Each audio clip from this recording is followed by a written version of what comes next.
मंडळ विस्ताराचा मुहूर्त लागलाय, काय म्हणाल? ठीक आहे, दीड महिन्यानंतर मुहूर्त आलेला आहे. मला असं वाटतं की खरं म्हणजे खूप कठीण काळ मध्ये गेला की सरकारच नाही अशी अवस्था आहे.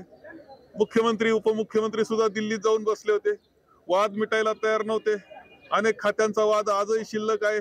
अशा या सगळ्या परिस्थितीत चला मंत्रिमंडळ तर बनवतायत, माझ्या शुभेच्छा या निमित्तानं त्यांना देतोय. नीट कोणतेही मतभेद ठेवता तुम्ही आज संधी तुम्हाला मिळाली, शपथ घेतली तुम्ही, कायदेशीर बेकायदेशीर ह्या गोष्टी शेवटी ठरतील, न्यायालयामध्ये ठरतील. परंतु आता शपथ घेतली, 4 कामं या जनतेकरता चांगले करा, महागाई पहिली कमी करा आणि बेरोजगारांना रोजगार द्या, एवढंच आवाहन करीन. नगर जिल्हा इतका मोठा असताना केवळ एकच मंत्रिपद आज मिळताना दिसते, काय कसं? ठीक आहे, आता काय काय होतंय ते पाहायचं. असंतोष तर खूप प्रचंड त्यांच्यामध्ये आहे. जे गेले ते मंत्री व्हायलाच गेले, कॅबिनेट मंत्री होण्याकरता गेलेत. आता ते त्या सगळ्यांची अस्वस्थता काय परिणाम करेल हे मी आज सांगू शकत नाही. दरबार हॉलमधल्या खुर्च्यांवर अखेर आता नावं चिकटवायला सुरुवात झालेला आहे. अतुल सावेंचं नाव दिसतंय, जिथपर्यंत आपल्याला शंभूराज देसाईंचं नाव दिसतंय. आता ही यादी हळूहळू जाहीर होती असं म्हणायला हरकत नाही, कारण आता तिथं बैठक व्यवस्था ज्या मंत्र्यांसाठी खुर्च्या आहेत, संभाव्य मंत्र्यांसाठी, त्या खुर्च्यांवरती आता नावं टाकली जात आहेत. मंगल प्रभात लोढा यांचं नाव चर्चेत होतं आणि आता त्यांची खुर्चीसुद्धा तिथं मांडण्यात आलेली आहे. मुंबई महानगरपालिका निवडणुकांच्या दृष्टीनं अतिशय महत्त्वाचं आहे भाजपसाठी गुजराती मतं, आणि रवींद्र चव्हाण एक मोठी भूमिका या सरकार बनवण्यामध्ये त्यांनी बजावलेली होती. राधाकृष्ण विखे पाटील काँग्रेसमधून भाजपमध्ये आलेलं एक मोठं नाव. उदय सामंत यांना पुन्हा एकदा मंत्रिपदाची लॉटरी. संदीपान भुमरे, गिरीश महाजन, चंद्रकांत पाटील, भाजपची ही नेते मंडळी आणि शिंदे गटातले ही प्रमुख नेते यांना मंत्रिपदावरती संधी मिळणार आहे. त्यांच्या त्या खुर्चीवरती आता त्यांची नावं आलेली आहेत. त्यामुळे किमान एवढ्या लोकांचा जीव भांड्यात पडला असेल आणि बाकी ज्या खुर्च्यांवर अजून नावं नाहीत तिथं आपलं नाव येतं का म्हणून सुद्धा काही जणांची स्क्रीनकडे डोळे लागलेले असतील. काही जणांचा फोन अजूनही चालू असेल की कधी निरोप येतोय. आशा संपत नाही आणि आशा कायम असते. आता उर्वरित पुढचा मंत्रिमंडळ विस्तार कधी होईल याची आशा कायम असते आणि त्या आशेवरच सत्ता चालत असते. दादा भुसे यांना सुद्धा मंत्रिपदाचं संधी मिळेल हे निश्चित झालेलं आहे. सुरेश खाडे,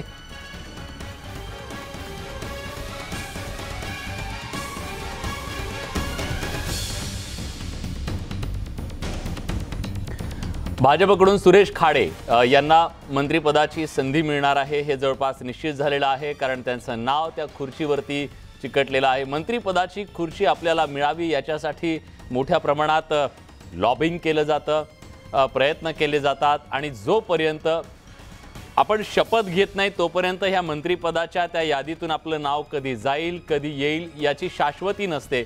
आणि यावेळेस तर हा सस्पेन्स अधिक आहे, त्यामुळे फार तयारी करायची संधी कुणाला मिळालेली नाही आहे. शेवटपर्यंत तो सस्पेन्स कायम होता की नाव येईल की नाही. त्यामुळे आज धाकधूक ही शेवटपर्यंत होते. दीपक केसरकर यांना सुद्धा मंत्रिपदाची संधी आहे. सुधीर मुनगंटीवार सुद्धा मंत्रिपदाची शपथ घेतील.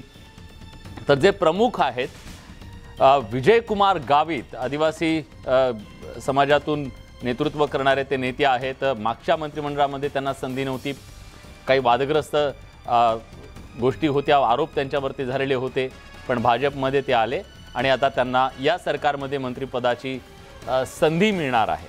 विजयकुमार गावित हे मंत्रिमंडळामध्ये आपल्याला दिसतील, पण प्रामुख्यानं जे प्रमुख चेहरे होते तेच प्रमुख चेहरे शिंदे आणि फडणवीस यांच्याकडून दिसत आहेत, भाजपकडून दिसत आहेत.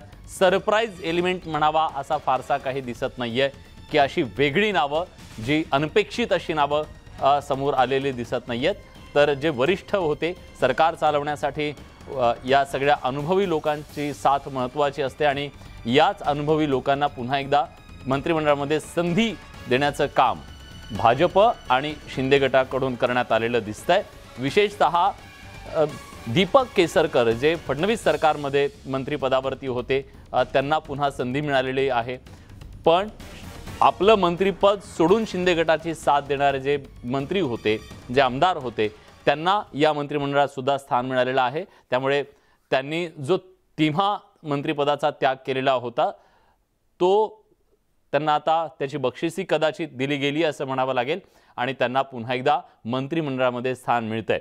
भाजप आणि शिंदे गट यांच्यामध्ये 50-50चा हा फॉर्म्युला 9-9 असे 18 मंत्री आज शपथ घेणार आहेत. बाकीचे कधी घेतील, कारण 2.5 वर्षाचाच कालावधी या सरकारकडे आहे. मग बाकीच्यांना संधी कधी मिळणार या प्रश्नाचं उत्तर आता आजपासूनच तो प्रश्न विचारला जाईल की पुढचा मंत्रिमंडळ विस्तार कधी. आणि जे मग नाराज आहेत त्या नाराजांना पुन्हा एक आशा की चला पुढच्या मंत्रिमंडळाच्या विस्तारात तरी आपलं नाव येईल. आज त्या खुर्चीवरती आपलं नाव चिकटलेलं नसेल, पण पुढचा जो विस्तार असेल तेव्हा मात्र त्या खुर्चीवर आपलं नाव चिकटलेलं असेल. ही आशा राजकारणात कायम ठेवून सरकार पुढचे काही दिवस हे चालवलं जाईल. जे नाराज होतील त्यांची समजूत काढण्याचा प्रयत्न होईल, त्यांचं पुनर्वसन दुसरीकडे करण्याचा प्रयत्न होईल आणि राजकारणामध्ये या सगळ्या गोष्टी घडत असतात. पण आज शिंदे फडणवीस सरकार 40 दिवस झालं महाराष्ट्रामध्ये अस्तित्वात आलेलं आहे. पण या सरकारचा मंत्रिमंडळाचा विस्तार कधी होणार हा प्रश्न होता. दोघांचंच हे सरकार होतं, अनेक मर्यादा होत्या. मंत्रिमंडळ विस्तार न झाल्यामुळे मंत्रालयामध्ये अनेक डिपार्टमेंटमध्ये कामं ठप्प पडलेली होती. अधिकारी त्यांच्यावर जो वचक असावा लागतो लोकप्रतिनिधींचा तो वचक नव्हता, अशा प्रकारचे आरोप होत होते. आणि त्या सगळ्या ठप्प पडलेल्या कामांना फायलींना आता वेग येईल मंत्रिमंडळाचा विस्तार झाल्यानंतर अशी आशा आहे. सरकार वेगानं धावायला लागेल अशी आशा आहे. आणि त्यामुळे विरोधकांकडून समाज माध्यमांवरून सातत्यानं टीका केली जात होती की या सरकारच्या मंत्रिमंडळाचा विस्तार का होत नाही.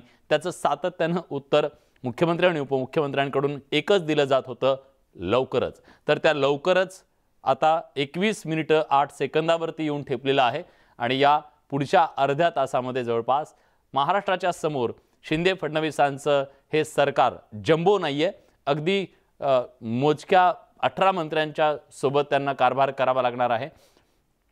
पुढचा मंत्रिमंडळ विस्तार कदाचित ते लवकरच करू शकतील, पण आज तरी प्रमुख अनुभवी अशा दिग्गज नेत्यांचा समावेश आजच्या मंत्रिमंडळ विस्तारामध्ये होताना दिसतोय. याच त्या खुर्च्या आहेत ज्या खुर्च्यांवरती हे नवे मंत्री शपथ घेतल्यानंतर विराजमान होतील आणि महाराष्ट्राच्या समोर महाराष्ट्राचे कारभारी म्हणून पुढच्या काही वेळात समोर येतील. तर संजय शिरसाट यांना डच्चू मिळण्याची शक्यता आहे. संजय शिरसाट हे अतिशय जवळचे म्हणून ओळखले जातात एकनाथ शिंदे यांचे, पण त्यांना डच्चू मिळण्याची शक्यता आहे. त्यांचं नाव तिथल्या कुठल्या खुर्चीवर आता दिसत नाहीये. खरं तर त्यांचं नाव चर्चेत होतं.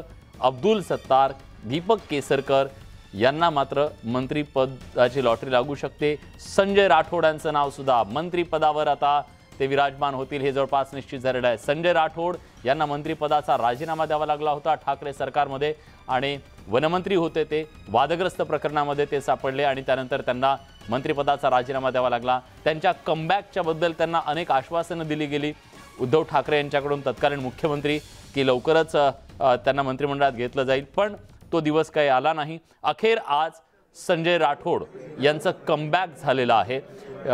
विदर्भामधले